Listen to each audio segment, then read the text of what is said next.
Hi ಸ್ನೇಹಿತರೆ, ನಮಸ್ಕಾರ ಎಲ್ಲರಿಗೂ. ಹೊಸ ಪಡಿತರ ಚೀಟಿಗೆ ಆನ್ಲೈನ್ ಮುಖಾಂತರ ಅರ್ಜಿಯನ್ನು ಆಹ್ವಾನಿಸಲಾಗಿದೆ. ಈ ಒಂದು ವಿಡಿಯೋದಲ್ಲಿ ಒಂದು ಹೊಸ ರೇಷನ್ ಕಾರ್ಡ್ಗೆ ಅರ್ಜಿ ಸಲ್ಲಿಸುವ ಪ್ರಕ್ರಿಯೆ ಪ್ರಾರಂಭ ಆಗಿರೋ ಬಗ್ಗೆ ಮಾಹಿತಿಯನ್ನು ಕೊಡ್ತಾ ಹೋಗ್ತೀನಿ. ಭಾಳಷ್ಟು ದಿನಗಳಿಂದ ಹೊಸ ಒಂದು ಪಡಿತರ ಚೀಟಿಗೆ ಅಂದರೆ ಹೊಸ ರೇಷನ್ ಕಾರ್ಡ್ಗೆ ಅರ್ಜಿ ಸಲ್ಲಿಸಬೇಕಂತ ವೆಯ್ಟ್ ಮಾಡ್ತಾ ಇರ್ತಾರೆ. ಸೊ ಅಂಥವ್ರಿಗೆ ಗುಡ್ ನ್ಯೂಸ್ ಅಂತ ಹೇಳ್ಬೋದು. ಒಟ್ಟು 2 ದಿನ ಅವಕಾಶನ ಕೊಟ್ಟಿದ್ದಾರೆ ಹೊಸ ಒಂದು ರೇಷನ್ ಕಾರ್ಡ್ಗೆ ಅರ್ಜಿ ಸಲ್ಲಿಸೋಕ್ಕೆ. ಸೊ ನೀವು ಕೂಡ ಅರ್ಜಿಯನ್ನು ಸಲ್ಲಿಸ್ಕೋಬೋದು. ಟೈಮಿಂಗು ಮತ್ತು ಡೇಟ್ ಕೂಡ ನಿಮಗೆ ಇವಾಗ ಹೇಳ್ತಾ ಹೋಗ್ತೀನಿ. ಸೊ ಈ ಒಂದು ಹೊಸ ಒಂದು ಪಡಿತರ ಚೀಟಿಗೆ ಅರ್ಜಿ ಸಲ್ಲಿಸೋಕ್ಕೆ ನಿನ್ನೆ ಕೂಡ ಅವಕಾಶ ಕೊಟ್ಟಿದ್ದರು. ಅಂದರೆ 17/4/25, ಇವತ್ತು ಕೂಡ 18/4/25 2 ದಿನ ಅವಕಾಶನ ಕೊಟ್ಟಿದ್ದಾರೆ. ಸೊ ನಿನ್ನೆ ಸರ್ವರ್ ಬ್ಯುಸಿ ಇತ್ತು, ಕೆಲವರು ಮಾಡ್ಕೊಂಡಿದ್ದಾರೆ, ಇನ್ನೂ ಕೆಲವರು ಮಾಡ್ಕೊಂಡಿಲ್ಲ.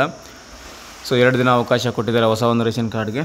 ಇದು ಟೈಮಿಂಗನ್ನು ನೋಡೋದಾದರೆ ಮಧ್ಯಾಹ್ನ 1 ಗಂಟೆಯಿಂದ 3 ಗಂಟೆವರೆಗೂ ಅವಕಾಶನ ಕೊಟ್ಟಿದ್ದಾರೆ. ಮಧ್ಯಾಹ್ನ 1ರಿಂದ 3 ಗಂಟೆವರೆಗೂ ಮಾತ್ರ ಅವಕಾಶನ ಕೊಟ್ಟಿದ್ದಾರೆ. ಈ ಒಂದು ಟೈಮಿನೊಳಗಾಗಿ ನೀವು ಹೊಸ ಒಂದು ರೇಷನ್ ಕಾರ್ಡಿಗೆ ಅರ್ಜಿಯನ್ನು ಸಲ್ಲಿಸ್ಕೋಬೇಕು. ಕಂಪಲ್ಸರಿಯಾಗಿ ಆಧಾರ್ ಬಯೋಮೆಟ್ರಿಕ್ ಅಂದರೆ ಕ್ಯಾಂಡಿಡೇಟ್ ಬಂದಿದೆ ಬಟ್ ಒತ್ತಿ ಮತ್ತು ಮಾಡ್ಕೋಬೇಕಂತ ಕೊಟ್ಟಿದ್ದಾರೆ. ಯಾವುದೇ ರೀತಿ OTP ಮೇಲೆ ಅದು ಅವಕಾಶನ ಕೊಟ್ಟಿಲ್ಲ. ಮುಂಚೆ OTP ಮೇಲೆ ನಾವು ಸೇರಿಸ್ಬೋದಾಗಿತ್ತು ಸದಸ್ಯರನ್ನು, ಇವಾಗ ಹಂಗಿಲ್ಲ. ಬಯೋಮೆಟ್ರಿಕ್ ತಮ್ಮ ಮೂಲಕವೇ ಸೇರಿಸಬೇಕಾಗುತ್ತೆ.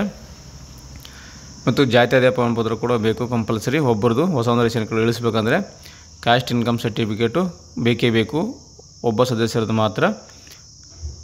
ಜೊತೆಗೆ ಮಿನಿಮಮ್ ಆಗಿ ಸದಸ್ಯರು 3 ಜನ ಇರಬೇಕಂತ ಕೊಟ್ಟಿದ್ದಾರೆ.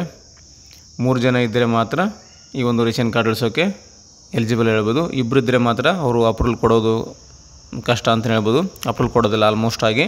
3 ಜನ ಇದ್ದರೆ ಮಾತ್ರ ಒಂದು ಕುಟುಂಬಕ್ಕೆ ರೇಷನ್ ಕಾರ್ಡ್ ಕೊಡಬೇಕಂತ ಆದೇಶ ಇದೆ. ಹಾಗಾಗಿ ಗಂಡ ಹೆಂಡತಿ ಮಕ್ಕಳು ಈ ರೀತಿಯಾಗಿ 3 ಜನ ಮಾಡ್ಕೊಳ್ಳಿ. ಮಕ್ಕಳಾಗಿಲ್ಲ ಅಂದರೆ ನಿಮ್ಮ ರಿಲೇಟಿವ್ನಲ್ಲಿ ಯಾರಾದರೂ ಮಕ್ಕಳು ತೊಗೊಂಡ್ಗಿಸಿ ರೇಷನ್ ಕಾರ್ಡಲ್ಲಿ ಆರ್ಡನ್ನು ಸೇರಿಸ್ಕೋಬೋದು. ಹಾಗೆ ಈ ಒಂದು ಅರ್ಜಿ ಸಲ್ಲಿಸುವ ಒಂದು ಕೇಂದ್ರಗಳು ಬಂದುಬಿಟ್ಟು ಗ್ರಾಮೀಣ ಕೇಂದ್ರದಲ್ಲಿ ಕೂಡ ಅರ್ಜಿಯನ್ನು ಸಲ್ಲಿಸ್ಕೋಬೋದು. ಕರ್ನಾಟಕವನ್ನು ಕೇಂದ್ರದಲ್ಲಿ ಕೂಡ ಅರ್ಜಿಯನ್ನು ಸಲ್ಲಿಸ್ಕೋಬೋದು. ಮತ್ತು ಬೆಂಗಳೂರನ್ನು ಅಲ್ಲಿ ಕೂಡ ಅರ್ಜಿ ಸಲ್ಲಿಸ್ಕೋಬೋದು. ಬಟ್ ಇನ್ನೊಂದು ಇಂಪಾರ್ಟೆಂಟ್ ಡೇಟ್ ಏನಪ್ಪ ಅಂದರೆ ಇದು ಕೇವಲ ಕಲಬುರಗಿ ಡಿವಿಷನ್ಗೆ ಮಾತ್ರ ಬರುತ್ತೆ ಅಂತ ಹೇಳ್ಬೋದು. ಕಲಬುರಗಿ ಡಿವಿಷನಲ್ಲಿ ಬರುವಂಥ ಜಿಲ್ಲೆಗಳು ಅಂದರೆ ಕಲಬುರಗಿ ಡಿವಿಷನ್ಗೆ ಸರ್ವರ್ ಏನು ಜಿಲ್ಲೆ ಕೊಟ್ಟಿದ್ದಾರೆ ಆ ಒಂದು ಜಿಲ್ಲೆಗಳಿಗೆ ಮಾತ್ರ ಹೊಸ ಒಂದು ಪಡಿತರ ಚೀಟಿಗೆ ಅರ್ಜಿಯನ್ನು ಸಲ್ಲಿಸೋಕ್ಕೆ ಅವಕಾಶ ಕೊಟ್ಟಿದ್ದಾರೆ.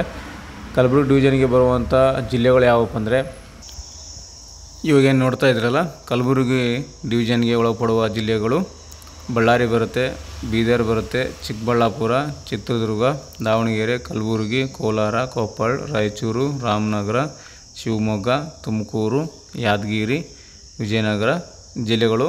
ಇವಿಷ್ಟು ಗುಲ್ಬರ್ಗ ಸರ್ವರ್ಗೆ ಒಳಪಡುವಂಥ ಜಿಲ್ಲೆಗಳು. ಈ ಒಂದು ಜಿಲ್ಲೆಗಳು ತಾಲೂಕುಗಳ ಮತ್ತು ಗ್ರಾಮಗಳ ಹೋಬಳಿಗಳ ಜನರು ಈ ಒಂದು ಹೊಸ ರೇಷನ್ ಕಾರ್ಡ್ಗೆ ಮಧ್ಯಾಹ್ನ 1 ಗಂಟೆಯಿಂದ 3 ಗಂಟೆವರೆಗೂ ಅರ್ಜಿ ಹಾಕೋಕ್ಕೆ ಅವಕಾಶನ ಕೊಟ್ಟಿದ್ದಾರೆ.